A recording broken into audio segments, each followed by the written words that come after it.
கதைப்போமா நிகழ்ச்சி கேட்டுட்டு இருக்கீங்க. ஜாலியா அவங்களுடைய அனுபவத்தை அனுபவமா அவங்க சொல்லும் போதே புரியுது இல்ல நமக்கே.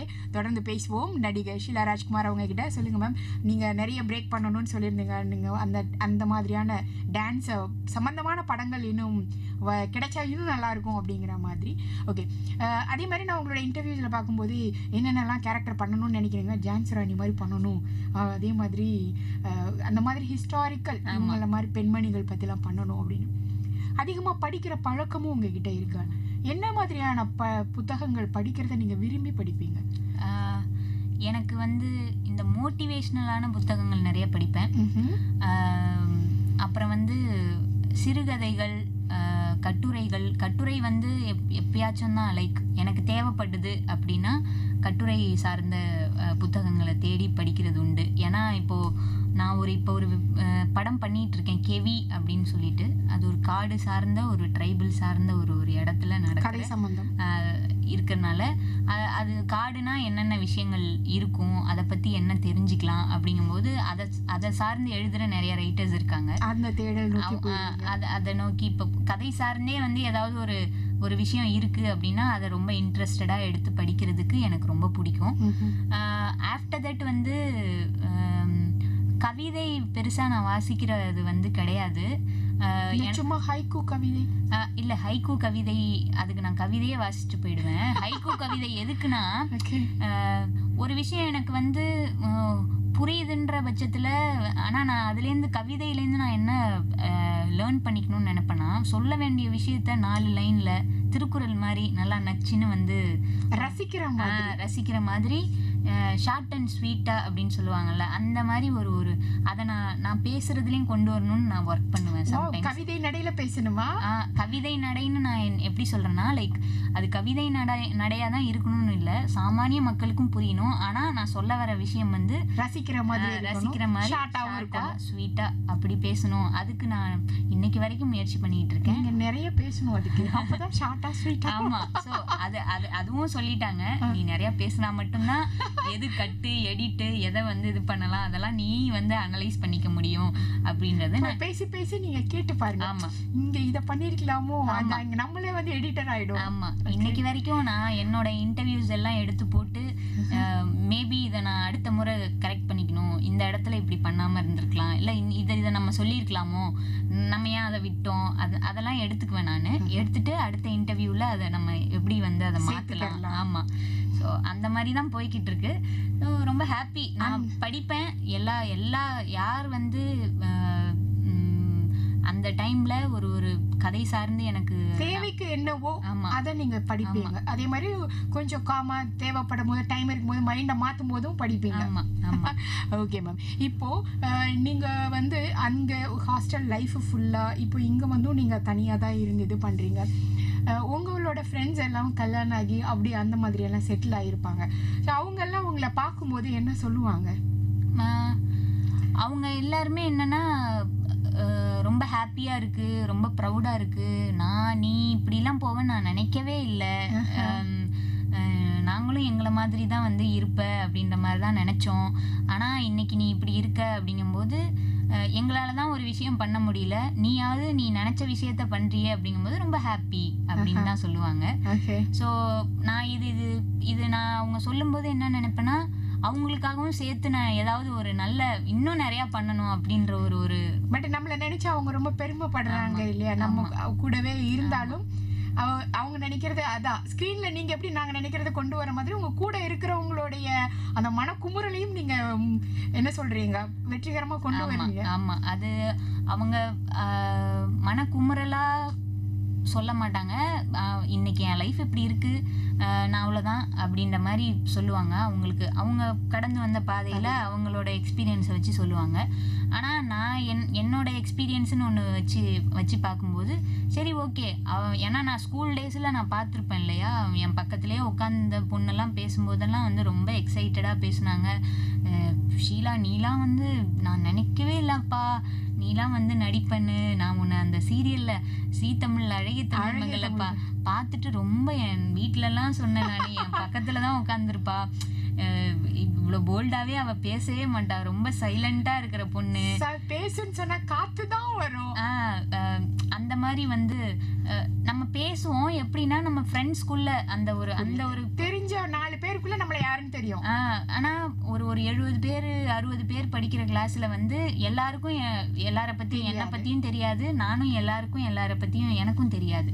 அப்படிங்கும்போது சொற்பமான ஃப்ரெண்ட்ஸ் தான் இருப்பாங்க. அவங்களுக்கு மட்டும்தான் நம்மளோட ஒரிஜினல் அங்கதான் நம்ம நம்மளாவே வந்து இருப்போம். கிளாஸ் அப்படிங்கும்போது எங்க இப்படி திரும்பிட்டா டீச்சர் அடிச்சிருவாங்களோ, எங்க இப்படி பார்த்து ரொம்ப நல்ல பயந்த பொண்ணு வேற. சோ அந்த மாதிரி ஏன்னா ஹாஸ்டல் அப்படிங்கும்போது வந்து எல்லாமே இப்போ வீட்லேருந்து வந்தேன்னா அம்மா அப்பாவை கூப்பிட்டு வா சொல்லணுன்றதோட முடிஞ்சிடும். ஆனால் ஹாஸ்டலில் வந்து என்னன்னா ஃபர்ஸ்ட் வார்டன் சிஸ்டருக்கு போகும், அடுத்து வார்டன் அக்காவுக்கு போகும், அதுக்கப்புறம் ஃபோன் பண்ணி எங்கள் வீட்டுக்கு சொல்லுவாங்க. ஆமாம், கிட்டத்தட்ட ஒரு 5-6 பேர்கிட்ட நம்ம அசிங்கப்படணும், கட்டி நிற்கணும். அது ஒரு ஷேமா தான் இருக்கும் நம்மளுக்கு. ஐயோ இப்படியெல்லாம் போய் நிக்கணுமே, அதுக்காகவே நம்ம ஒழுங்காவே இருந்துருவோம் அப்படின்ற ஒரு விஷயம் போய்கிட்டு இருக்கோம். ஸோ அதனால லைக் இன்னைக்கு வரைக்கும் நான் அவங்களெல்லாம் பார்க்கும்போது நான் அவங்களுக்கெல்லாம் சேர்த்து நான் இன்னுமே நிறைய விஷயங்கள் கெரியர் வைஸா இன்னுமே என்னோட ஃபெதரை இன்னுமே பெருசா ஆக்கணும். அவங்களுக்காகவும் சேர்ந்து உனக்காக தான் நான் இது பண்றேன் அப்படின்னு சொல்லி அவங்களுக்கு ஒரு பெரிய ஒரு அவங்க இன்னும் சந்தோஷப்பட்டு சப்போர்ட்டா இருக்கணும் அப்படின்ற தாட்டு தான் எனக்கு வரும். சூப்பர். சொல்லுங்க மேம், நீங்க வந்து வெப் சீரிஸ் பண்ணிருக்கீங்க, நாடகம் நடிக்கிறீங்க, அதுக்கப்புறம் படமும் பண்ணிட்டு இருக்கீங்க, தியேட்டர் ஆர்டிஸ்ட், நீங்க பிளேவும் நிறைய ஒர்க் பண்ணிருக்கீங்க, நீங்க ஒரு டீச்சர் வேற, அதாவது பரதநாட்டிய டீச்சர் வேற. இந்த மாதிரி நிறைய முகங்கள் உங்களுக்கு இருக்கு, நிறைய வேலைகள். அப்படி இருக்கும்போது எல்லாமே பிடிக்கும்னு தான் சொல்லுவாங்க. இருந்தாலும் ஒண்ணுக்கு தானே மரியாதைன்னு சொல்லாம ஐ மீன் ஃபர்ஸ்ட் பிளேஸ்ல ஒரு இடம் இருக்கும். இது எல்லாத்தையும் நம்ம கொண்டு வரும்போது எனக்கு முதல்ல பிடிக்கிறது இதுதாங்க அப்படின்னா நீங்க எது சொல்லுவீங்க? எனக்கு இன்னைக்கு வரைக்கும் டீச்சிங் ரொம்ப பிடிக்கும். அது இப்ப இல்லைன்றது ஒரு சின்ன வருத்தமா இருக்கு. அது எனக்கு டைம் இல்லை இப்போ கரெக்டா டைமிங்க்கு டே பை டே பண்றதுக்கு. ஏன்னா உங்களுக்கு ஷூட் ஷெட்யூல் அந்த மாதிரி இருக்கிறனால. பட் எனக்கு ரொம்ப கம்ஃபர்டபுள் அப்படின்னு பார்த்தா நான் மூவிஸ் தான் சொல்லுவேன். எதனாலனா அங்கதான் லேர்னிங் ப்ராசஸ் ஜாஸ்தியா இருக்கு. நான் இன்னைக்கு ஒரு ஸ்கெட்யூல் ஒரு படத்துல இருக்கேன் அப்படின்னா அங்க ஒரு விஷயம் கத்துக்குவேன். அடுத்த படத்தும் வேற ஸ்கெட்யூல் போகும்போது வேற ஒரு டீம் எனக்கு இன்ட்ரோவ் ஆவாங்க, அவங்க கிட்ட இருந்து நிறைய விஷயங்கள் லேர்ன் பண்ணிக்கலாம். அங்க வேற மாதிரியான எக்ஸ்பீரியன்ஸ் இருக்கும். இப்ப சீரியல் அப்படின்னா ஒரே சீரியல், அந்த சீரியல் முடிகிற வரைக்கும் காலைல ஐடி ஜாப் மாதிரி வந்து காலையில 9 to 9 இல்லை 9 to 6 அந்த மாதிரி பேக்கப் சொல்ற வரைக்கும் அந்த கேரக்டர் டைலாக் ப்ராம்ப்ட் பண்ணுவாங்க, அதை வாங்கி வாங்கி சொல்லி அந்த ஒரு ரொட்டீன் இருக்கும். அந்த மாதிரி இருக்கும்.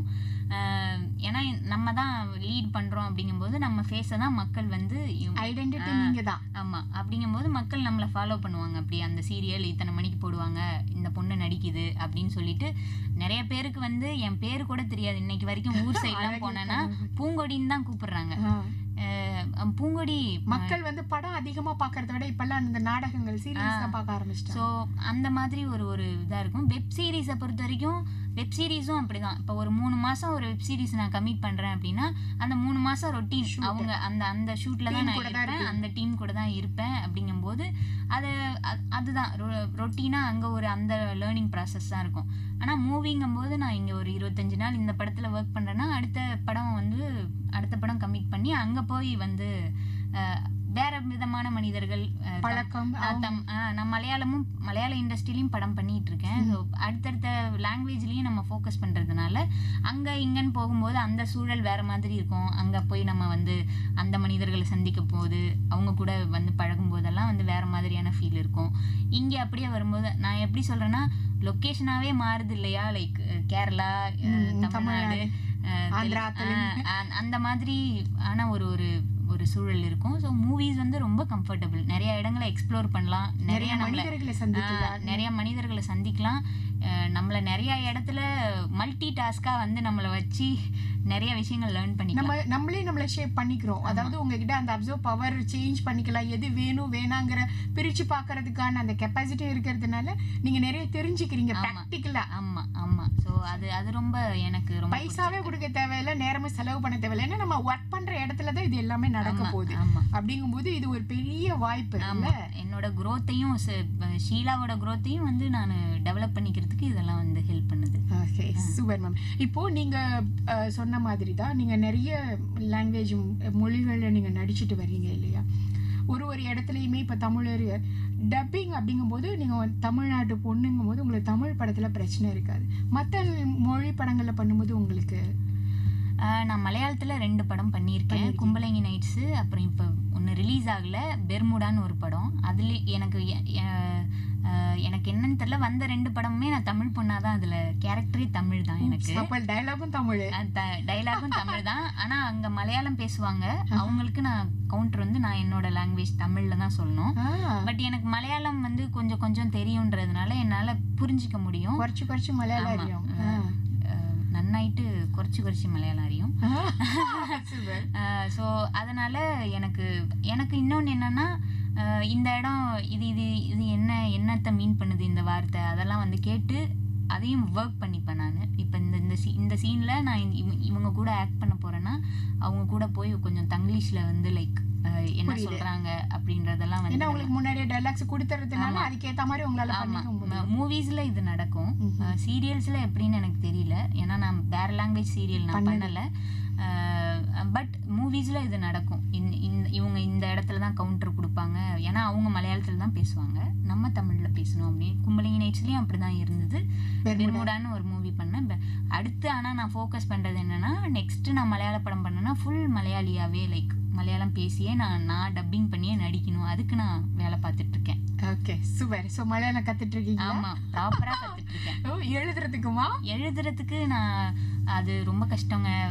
அந்த அளவு முடியுமா என்னன்னு எனக்கு தெரியல. பட் நீங்க நல்லா ஃப்ளூயண்டா பேசுறதுக்கு நம்ம தமிழ் மாதிரியே நான் அடுத்து நான் உங்களை இன்டர்வியூ பண்ணும்போது மலையாளத்துல பண்ணணும். கண்டிப்பா எல்லா ஆல் லாங்குவேஜும் வந்து பேசிடலாம். இப்பா பாத்தீங்களா, அதுதான் சினிமாங்கிறதுல நிறைய கத்து கொடுத்துரும். ஆமா, சினிமா வந்து லைக் சினிமாவுக்கு மதம் கிடையாது, இனம் கிடையாது, மொழி கிடையாது. சினிமா வந்து கத்துக்கிறதுக்கு நீங்க ரெடியா இருக்கீங்களா? உங்களை வாழ வைக்க நான் இருக்கேன், அவ்வளவுதான். சினிமாவை வந்து நீங்க காதலிச்சா மட்டும் போதும். அவங்களுக்கு நீங்க எப்பயுமே வந்து காதலிச்சீங்கன்னா எப்படி சந்தோஷமா இருந்துட்டே இருப்பீங்களோ அப்படி ஏமாத்தாது இல்லையா இந்த சினிமா காதல். சொல்லுங்க மேம், இவ்வளவு நேரம் நம்ம நிறைய நீங்க விஷயங்களை பகிர்ந்துக்கிட்டீங்க. ஃப்ரெண்ட்ஸ், ஃபேமிலி, சினிமா, உலகம், இந்த மாதிரி பலதரப்பட்ட விஷயங்களை நீங்க பகிர்ந்துக்கிட்டீங்க. பட் இருந்தாலும் உங்களுக்குன்னு சில கனவுகள், லட்சியங்கள் அப்படிலாம் நம்ம வச்சிருந்திருப்போம், இல்ல உருவாக்கியாவது இருப்போம் ஒரு ஸ்டேஜுக்கு அப்புறமா. இது நம்ம பண்ணியே ஆகணும், இது செஞ்சே ஆகணும் அப்படின்னு ஏதாவது இருந்து அதை அச்சீவ் பண்ணிருக்கீங்களா? இல்ல ஒரு 70% போயிருக்கா, அப்படி ஏதாவது இருக்கா? கண்டிப்பா வந்து நார்மலா ஒரு மனுஷங்களுக்கு வளர என்னென்ன விஷயங்கள் பண்ணணும்னு யோசிப்பாங்களோ அதே தான், அந்த மனநிலை தான் எனக்கும் இருக்கு. அதை நான் இப்போ 70% அச்சீவ் பண்ணியிருக்கேன்னு சொல்ல முடியாது, ஒரு 50% அச்சீவ் பண்ணியிருக்கேன். இது நான் என்ன சொல்றேன்னா, ஒரு வீடு, ஏன்னா பேசிக்கான ஒரு மனுஷனுக்கு தேவையான அடிப்படை வசதி இதுதான் அப்படின்னு சொல்றாங்க. அதுல வந்து இப்போ நான் சினிமாக்குள்ள என்டர் ஆகும்போது சீக்கிரமே கார் வாங்கினா வந்து நீ இப்ப வளர்ந்துட்டே வரல, கார் வாங்கு அப்படின்னு சொல்லுவாங்க பக்கத்துல இருக்கிறவங்க, நம்ம வெல்விஷர்ஸ். நம்மளோட வளர்ச்சிய அவங்க இப்படி ஒரு உடமையாதான் வந்து இன்னைக்கு நம்ம ஐடென்டிட்டி பண்றாங்க. ஆமா, அப்படிதான் தெரியுது. அப்படிங்கும்போது அப்படிதான் நான் ஒரு ஸ்டெப்லயும் இந்த படம் முடிச்சிருக்கோம், இந்த அமௌண்ட்ல இருந்து கொஞ்சம் அமௌண்ட் எடுத்து இதை நம்ம பண்ணலாம் அப்படின்னு சொல்லி என்னை சுத்தி இருக்கிறவங்களையும் பார்த்துக்கிட்டு பேரலா என்னோட ஆசைகள் இது வாங்கணும் அப்படின்லாம் இருக்கு இல்லையா, அதெல்லாம் வந்து பண்ணிட்டு இருக்கேன். ஒரு 50% பண்ணியிருக்கேன். சீக்கிரமே வந்து 100%க்கு ஓடிக்கிட்டு இருக்கேன். அவ்வளவுதான். சூப்பர். சோ பட் நம்மளுக்கு அந்த ப்ரோக்ரஸ் அப்படிங்கிறது வந்து போயிட்டே இருக்குது இல்லையா? மேலே போயிடு, அதுவே போதும். எங்கேயும் ஸ்டாப் ஆகாம இல்ல கீழே இறங்காம நம்ம நினைச்சது நடந்துகிட்டே இருக்கும் போது பிரச்சனையே கிடையாது நம்ம. கண்டிப்பா. Okay ma'am. சோ நிறைய நீங்க வந்து இடங்கள்ல நேர்காணல் இன்டர்வியூஸ் நீங்க கொடுத்துருக்கீங்க. பட் இருந்தாலும் நீங்க 1-to-1 ஒரு ரூம்ல உங்களை அடைச்சு வச்சு நாங்க வந்து ஒரு 2 மணி நேரம் பேசும்போது எப்படி நீங்க ஃபீல் பண்ணீங்க? எனக்கு டைம் போனதே தெரியல. இப்ப நீங்க சொன்னதுக்கு அப்புறம் தான் அவ்வளவு நேரம் பேசியிருக்கோமா அப்படின்றதே தெரியுது. ஆக்சுவலி இன்டர்வியூ இன்டர்வியூஸ் அப்படின்றதே வந்து நான் ஒரு பெரிய ஒரு லேர்னிங் பிளேஸாக தான் அதையும் நான் பார்க்குறேன். ஏன்னா என்ன கற்றுக்கிட்டீங்க இங்கேருந்து? இங்கிருந்து வந்து நீங்கள் எவ்வளோ அழகாக பேசுகிறீங்க, இவ்வளோ ஒரு ஒரு உங்கள் முகமே தெரியாதுங்க. ஆனால் அவங்கள வந்து உங்கள் குரல் மட்டுமே அவங்கள ஒரு ஒரு 1.5 மணி நேரம் 2 மணி நேரம் ஆக்கிரமிச்சு இருக்க போது அப்படிங்கும்போது அவங்க அந்த ஒரு பவர், அது ஒரு பவர் தான். அது அது வந்து அதே தான் நானும் சினிமாவில் வந்து நான் வந்து ஒரு ஸ்க்ரீன் முன்னாடி நின்று நான் ஒரு 2 நிமிஷம் வந்தாலும் ஆடியன்ஸை வந்து நான் எப்படி வந்து அவங்களுக்கு ஒரு இம்பேக்டை கிரியேட் பண்ண முடியும், அதுக்கு தான் நானும் வேலை பார்க்குறேன். பட் இருந்தாலும் வாய்ஸை மட்டுமே, உங்களுக்கு முதலீடே வாய்ஸ் தான், மைக்கில் பேசுகிறீங்க அப்படிங்கும்போது. ஸோ அதை அழகாக தெளிவாக அழுத்தமாக அந்த மாதிரியான விஷயங்கள்லாம் நான் உங்ககிட்டேருந்து வந்து லேர்ன் பண்ணிக்கிட்டேன். பொதுவாகவே நான் இந்த மாதிரி ரெக்கார்டிங் ஸ்டுடியோஸ்க்கு போகும்போது அவங்கக்கிட்ட பார்த்து இன்ஸ்பயர் ஆகிற விஷயங்களும் இதுதான். ஸோ ரொம்ப ஹாப்பி. ஏன்னா ஒரு டவுனாக வந்து இருப்பாங்க ஒரு பர்சன், இப்போ காரில் போயிட்டு இருக்காங்க, அவங்களுக்கு நிறைய பிரச்சனைகள் இருக்கும். சரி எஃப்எம்மாவது கேட்போம், ஏதாவது கேட்போம் அப்படிங்கும்போது நீங்கள் பேசுகிற வார்த்தைகள் வந்து அவங்களுக்கு ஒரு பெரிய ஆறுதலாக இருக்கும். மைண்டை நாங்கள் டைவர்ட் பண்ணுவோம். ஏன்னா நான் காலேஜ் படிக்கும்போது நிறைய எஃப்எம் கேட்டு நைட் டைமில் ஹோல் டே வந்து டான்ஸ் பண்ணிட்டு ரொம்ப டயர்டாக இருக்கும். அப்படிங்கும்போது காதில் ஹெட்ஃபோன் மாட்டிட்டு அந்த ஃபோனில் வந்து ஒரு பேசிக் ஃபோன் தான் வச்சுருந்தேன். அதில் வந்து எஃப்எம் போட்டு அப்படி தூங்குற சுகம் இருக்குல்ல, அவங்க பேசுறது, அவங்க அடுத்த நாள் வந்து அப்பா நாளைக்கு வந்து ஒரு கோல்டன் டேவாக இருக்கும்பா கண்டிப்பாக, அந்த மாதிரி பேசுவாங்க. ஸோ அந்த ஒரு மோட்டிவேஷன்லாம் வந்து இன்னாரு தான் அம்மா தான் கொடுக்கணும் அப்பா தான் கொடுக்கணும்லாம் இல்லை, தெரியாதவங்க கூட கொடுக்கலாம் அப்படின்ற ஒரு விஷயம்தான். ஸோ இன்னைக்கு உங்களை எனக்கு ஒரு மோட்டிவேட்டாக நான் பார்த்துக்கிட்டேன், என்ன நீங்கள் மோட்டிவேட் பண்ணியிருக்கீங்க அப்படின்ற மாதிரி நான் பார்த்தேன். ஸோ ரொம்ப ஹாப்பி, எனக்கு டைம் போனதே தெரில. தேங்க்யூ, என்னை வந்து கதைப்போமா நிகழ்ச்சிக்கு வந்து நீங்கள் கூப்பிட்டதுக்கு ரொம்ப நன்றி, ரொம்ப happy. Thank you so much ma'am. நீங்களும் இவ்வளவு நேரம் பொறுமையாக எங்களுக்கு வந்து நிறைய விஷயங்களை ரொம்ப ஓப்பனாக பகிர்ந்துக்கிட்டதுக்கு ரொம்ப நன்றி. ரொம்ப நன்றி. நேரிலே கதைப்போமா நிகழ்ச்சியிலிருந்து நம்மளுடைய நடிகை ஷீலா ராஜ்குமார் அவர்கள் விடைபெறுகிறார்கள். மீண்டும் உங்கள் பரமேஸ்வரி புனியவில் சந்திக்கிறேன்.